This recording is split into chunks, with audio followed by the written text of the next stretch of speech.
The Daylight Picture King is a high-quality, professional tripod screen able to withstand daily usage. The Picture King features heavy-duty aluminum extruded legs with a wide stance for maximum stability. Black or gray carpeted versions of the Picture King case are also available for rental situations. To set up your Picture King tripod screen, start by holding the screen vertically with the tripod just above the floor. Using your toe, press straight down on the toe release plate and the tripod legs will glide open. Next, pull out the black locking knob at the top of the lower tube, raise the extension to its first position, and rotate the case horizontally. Raise the screen surface and hang it from the top of the extension tube using the pull bail.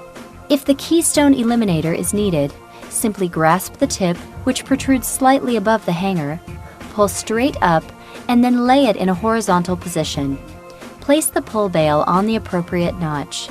To adjust the upper position of the screen surface, release the black knob and the fabric tension lock lever on the handle. Holding the extension tube with one hand and releasing the black knob with the other, raise the extension tube to the desired position.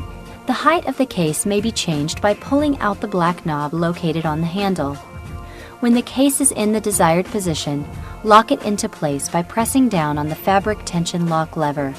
Your Daylight Picture King is now completely set up and ready to use.